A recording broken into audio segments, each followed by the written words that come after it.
Hello दोस्तों, Jitesh academy में आप लोगों का स्वागत है। आज हम लोग देखने वाले हैं 10th क्लास साइंस जो 2025 में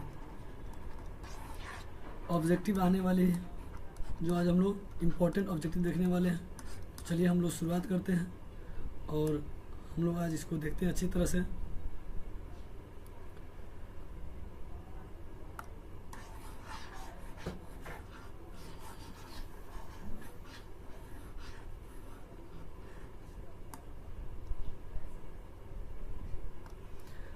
हेलो दोस्तों, जितेश स्टडी में आप लोगों का स्वागत है। आज हम लोग देखने वाले हैं इम्पोर्टेंट ऑब्जेक्टिव क्वेश्चन जो 2025 में आने की संभावना है, जिसमें फिजिक्स, केमिस्ट्री और बायोलॉजी तीनों से मिला करके 40-80 ऑब्जेक्टिव दिया जाएगा, जिसमें से देना है 40। चलो तो मेरा पहला क्वेश्चन आता है, सबसे ऊंचा बांध कौन है? जो ऑप्शन दिया गया है सब में से ऊंचा बांध कौन है? ऑप्शन ए में दिया है टिहरी बांध, बी में दिया है भाखड़ा नंगल बांध, सी में दिया है दोनों, डी में दिया है इनमें से कोई नहीं। तो इसका करेक्ट आंसर हो जाएगा ऑप्शन नंबर ए, यानी टिहरी बांध जो है क्या हुआ, सबसे ऊंचा बांध है। चलिए आगे कहता है गंगा नदी की लंबाई कितनी है? गंगा नदी की जो लंबाई है वह कितनी है? ऑप्शन ए में दिया है 2000 किलोमीटर, बी में दिया है 2500 किलोमीटर, सी में दिया है 3000 किलोमीटर, डी में दिया है 4000 किलोमीटर। तो इसका करेक्ट आंसर हो जाएगा इसके ऑप्शन के हिसाब से ऑप्शन नंबर बी, यानी 2500 किलोमीटर से क्या होगा, आंसर होगा। यह बिहार राज्य में स्थित है, जो पटना के है ना, जो पटना के उत्तर दिशा में क्या करती है, स्थित है। आगे चलिए कहता है टिहरी बांध का निर्माण किस प्रदेश में किया गया है? टिहरी जो बांध है वह किस प्रदेश में स्थित है? चलिए इसका ऑप्शन है ए में उत्तराखंड, बी में है ए में उत्तर प्रदेश, बी में उत्तराखंड, सी में है राजस्थान और डी में है मध्य प्रदेश। तो इसका करेक्ट आंसर हो जाएगा ऑप्शन नंबर बी, यानी यह उत्तराखंड में क्या है, स्थित है। आगे चलिए कहता है प्रकृति का चयन सिद्धांत किसने दिया था? यानी प्रकृति का चयन सिद्धांत था वह किसने दिया था? तो इसका करेक्ट आंसर हो जाएगा, चलिए पहले देखते हैं। ऑप्शन ए में दिया है लैमार्क, बी में दिया है अरस्तू, सी में दिया है डार्विन और डी में दिया है स्पेंसर। तो इसका करेक्ट आंसर हो जाएगा ऑप्शन नंबर सी, यानी प्राकृतिक चयन का सिद्धांत जो दिया था वो कौन दिया था? डार्विन दिया था। अगला क्वेश्चन कहता है प्राकृतिक में पाए जाने वाले सबसे महत्वपूर्ण अजैविक संसाधन निम्न में से कौन है? यानी प्राकृतिक अजैविक संसाधन कौन है? ऑप्शन पहले देखते हैं, जल, बी में दिया है वन, कोयला, पेट्रोलियम। तो इसका करेक्ट आंसर हो जाएगा ऑप्शन नंबर आपका जो जल है वो क्या है, सबसे महत्वपूर्ण अजैविक, यानी वन, कोयला, पेट्रोलियम सबसे ज़्यादा इंपॉर्टेंट को क्या है हमारे लिए, जल उपयोगी है। यानी इसका ऑप्शन नंबर क्या होगा, ये इसका आंसर हो जाएगा। अगला क्वेश्चन कहता है निम्न में से कौन जलीय आहार श्रृंखला है? जलीय आहार यानी जल में आहारित है। ऑप्शन ए में दिया है बकरी, बकरी को कौन खाएगा? घास को बकरी, बकरी को शेर। तो जल के होना चाहिए, ये भी देखना है। घास तो जलीय है लेकिन बकरी जलीय नहीं है, ये नहीं होगा, है ना। ऑप्शन देखिए शैवाल, शैवाल को क्या खाता है? जलीय कीट खाता है। जलीय कीट कौन खाता है? मछली खाता है। उसके बाद घास को जलीय कीट और जलीय कीट को मछली और मछली को मनुष्य, तो मनुष्य जलीय जीव नहीं है। उसी तरह घास, मछली और मनुष्य ये भी जलीय जीव नहीं है। इसका करेक्ट आंसर क्या होगा? शैवाल भी जलीय जीव है, जलीय कीट तो जलीय जीव है ये है, और मछली भी क्या है, जलीय जीव। इसका ऑप्शन नंबर क्या होगा? ऑप्शन नंबर बी हो जाएगा। अगला हरे पौधे क्या कहलाते हैं, है ना? उत्पादक, अपघटक, उपभोक्ता या आहार श्रृंखला। तो इसका करेक्ट आंसर हो जाएगा ऑप्शन नंबर उत्पादक, यानी ऑप्शन नंबर ए होगा, इसका क्या आंसर होगा। आगे चलिए अगला कहता है मनुष्य में कितने जोड़े गुणसूत्र पाए जाते हैं? मनुष्य में कितने जोड़े गुणसूत्र पाए जाते हैं? और दिया है 26, 14, 23 या 18। इसका सही आंसर क्या हो जाएगा? तो अगर जोड़ा का पूछा गया है तो जोड़ा पूछा जाएगा तो 23 जोड़े होंगे, और सीधे संख्या पूछा जाता है, क्या पूछा जाता? अगर संख्या पूछते तो क्या होता? 46 हो जाता। अगर जोड़ा पूछा गया तो क्या होगा? इसका correct answer option number C हो जाएगा। अगला चलिए अगला कहता है मानव मादा के जनन तंत्र का भाग नहीं है। यानी मानव में जो मादा में इसमें जनन तंत्र का भाग को नहीं है। ए में दिया अंडाशय, बी में गर्भाशय, डी में सी में शुक्रवाहिका, डी में डिम्बाहिनी। तो इसमें सब तो पाया जाती हैं, यानी ऑप्शन सी जो है यह नहीं पाया जाता है, यानी इसका आंसर क्या होगा? ऑप्शन नंबर सी होगा। अगला क्वेश्चन कहता है नर युग्मक और मादा युग्मक के संलग्न से संगल से क्या कहते हैं? तो जो बनता है ऑप्शन ए में दिया है किण्वन, बी में बौनापन, सी में मधुमेह, डी में इनमें से कोई नहीं। तो इसका करेक्ट आंसर हो जाएगा ऑप्शन नंबर बी जो होगा वह क्या होगा? बौनापन इसका आंसर होगा। आगे चलिए, अगला कहता है ग्वाइटर या घेंगा किसके कारण पनपता है? चीनी की कमी से, आयोडीन की कमी से, रक्त की कमी से या मोटापा की कमी से। तो इसका करेक्ट आंसर हो जाएगा ऑप्शन नंबर बी यानी चीनी की कमी से क्या होता है? ग्वाइटर या घेंगा रोग होता है। अगला, दो तंत्रिकाओं कोशिका के मध्य खाली स्थान को क्या कहते हैं? जो दो तंत्रिका उसके स्थान जो होते हैं, जो उसके बीच में जो जगह होता है उसके खाली स्थान को क्या कहते हैं? दोमिका, सिनेटिक दरार, एक्सॉन या आवेग। इसका करेक्ट आंसर हो जाएगा ऑप्शन नंबर बी सिनेटिक दरार बोलो या सिनेप्स बोलो। अगला चलिए, अगला कहता है कौन सी क्रिया सभी जीव के लिए अनिवार्य है? यानी कौन सी क्रिया सभी जीव के लिए क्या है? अनिवार्य है। प्रकाश संश्लेषण, वाष्पोत्सर्जन, श्वसन या चलन। तो सबसे जो ज़्यादा जरूरी है वो क्या है?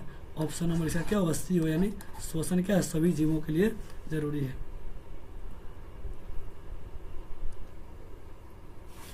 मेरा अगला क्वेश्चन क्या है?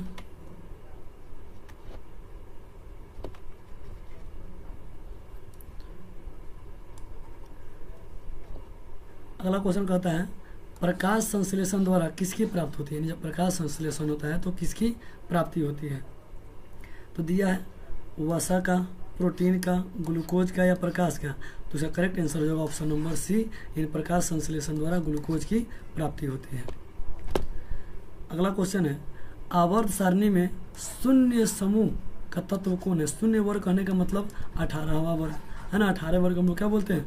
शून्य वर्ग बोलते हैं। जिसकी संख्या क्या होती है? 0 होती है। जिसमें कौन कौन आता है? Helium, neon, argon, krypton, radon और जेनॉन। तो इसमें से देख लीजिए कौन इसका यही होगा, यही सब शून्य वर्ग का है। तो करेक्ट आंसर क्या होगा? यानी ऑप्शन नंबर क्या होगा? बी होगा यानी हीलियम। यानी ऑप्शन नंबर क्या होगा? बी होगा। आगे चलिए, कहता है आधुनिक आवर्त सारणी में तत्वों को वर्गीकरण किया। यानी आधुनिक आवर्त सारणी किसने दिया था? मोजले दिया था। किसने दिया था? मोजले कब दिया था? 1913 में। जो क्या सजाया है? जो लिया है परमाणु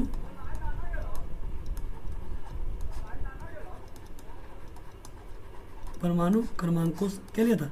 आधार लिया था। तो करेक्ट आंसर क्या हो जाएगा? परमाणु क्रमांक बोलो या संख्या बोलो, कोई दिक्कत नहीं है। चलिए, तो ऑप्शन नंबर क्या हो जाएगा? डी इसका आंसर हो जाएगा। सरलतम हाइड्रोकार्बन कौन है? जो सबसे सरल हाइड्रोकार्बन है। जैसे हाइड्रोकार्बन जैसे मुख्य रूप से दो ही होते हैं, एक होते हैं संतृप्त और एक होते हैं असंतृप्त। एक होते हैं असंतृप्त। संतृप्त में हो गया सिर्फ एथेन, जिसमें कौन आता है? मेथेन। इसका हो गया पहला सदस्य। इसका करेक्ट आंसर क्या हो जाएगा? ऑप्शन नंबर ए हो जाएगा। इसका करेक्ट आंसर हो जाएगा। अगला क्वेश्चन देखिए, कहता वायुमंडल में CO2 यानी कार्बन डाइऑक्साइड कितना प्रतिशत उपस्थित है? यानी कितना उपस्थित है? तो याद रखिएगा गैसों का मिश्रण क्या कहलाता है? हमारा जो वायुमंडल है, वायु और गैसों का क्या है? मिश्रण है। जिसमें नाइट्रोजन 78% होता है। जिसमें नाइट्रोजन कितना प्रतिशत? 78%। ऑक्सीजन जो होता है वो होता है 21%। CO2 होता है 0.003% होता है। 0.03%। 0.003% होता है। और अन्य गैस क्या होता है? अदर जो होता है वो होता है 0.07%। यानी कार्बन डाइऑक्साइड पूछ रहा है तो क्या होगा? यानी ऑप्शन नंबर से क्या होगा? ऑप्शन नंबर सी इसका करेक्ट आंसर होगा।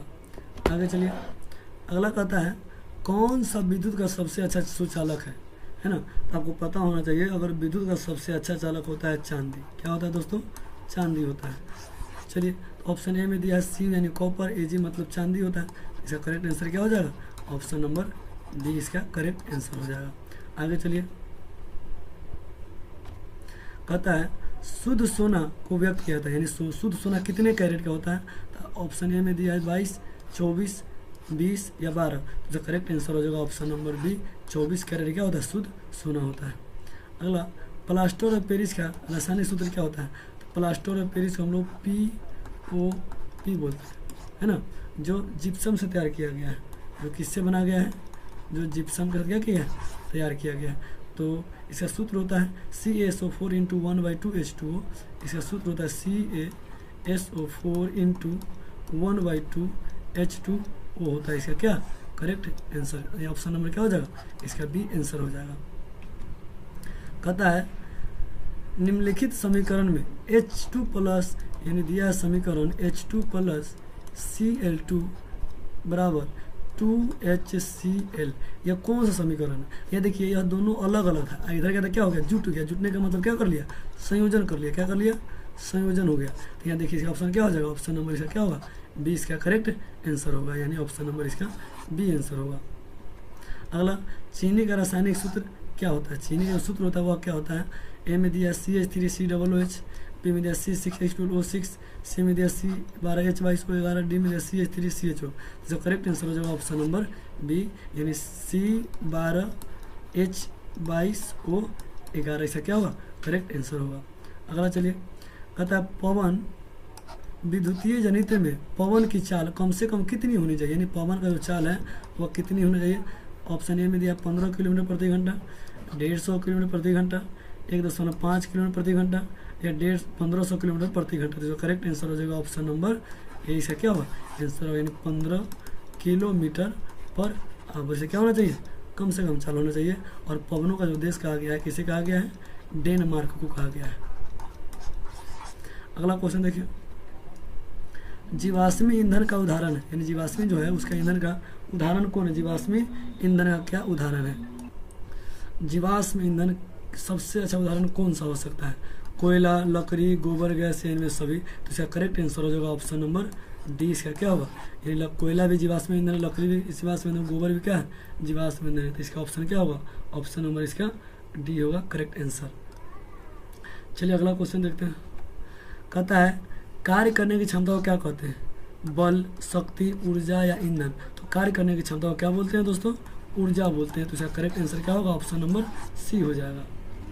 अगला क्वेश्चन कहता है लघु पतन के समय परिपथ में विद्युत धारा का मान क्या होता है। तो लघु पतन के समय जब शॉर्ट सर्किट होता है, विद्युत धारा का मान क्या होता है, बढ़ जाता है। क्या होता है, बढ़ जाता है, जिससे तार क्या होता है, जल जाता है। तो इसका ऑप्शन नंबर क्या होगा, सी इसका करेक्ट आंसर हो जाएगा।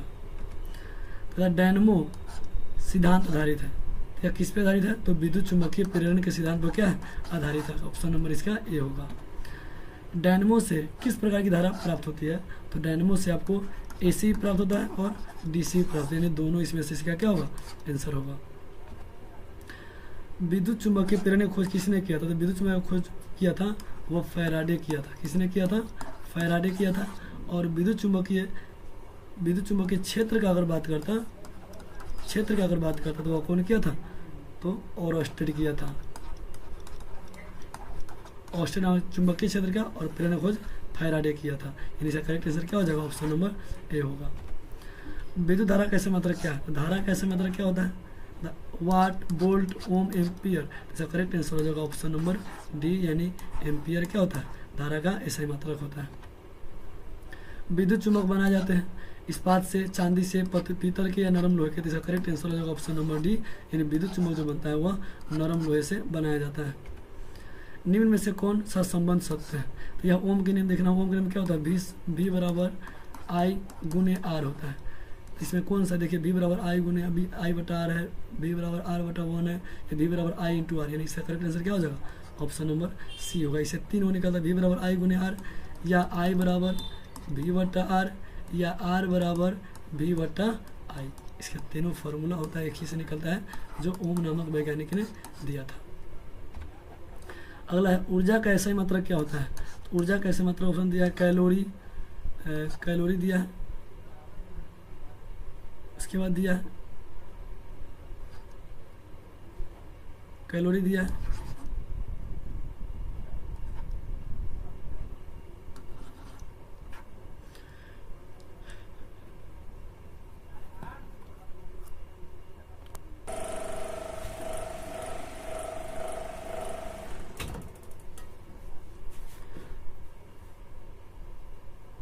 चलिए अगला को होता है ऊर्जा का ऐसा ही मात्रक क्या होता है, कैलोरी, जूल, ताप, या इनमें से कोई नहीं। तो इसका करेक्ट आंसर हो जाएगा ऊर्जा का ऐसा ही मात्रक होता है, वो होता है जूल होता है। यानी कार्य का भी ऐसा मात्रक जूल होता है और ऊर्जा का भी ऐसा मात्रक क्या होता है, जूल होता है। दोनों का ऐसा मात्रक क्या होता है, जूल होता है।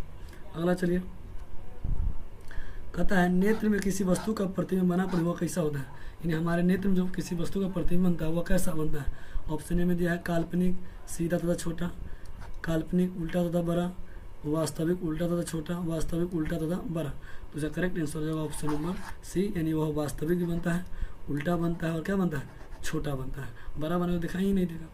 अगला, चंद्रमा पर खरे अंतरिक्ष यात्री को आकाश कैसे दिखाई देता है, नीला, उजला, लाल या काला।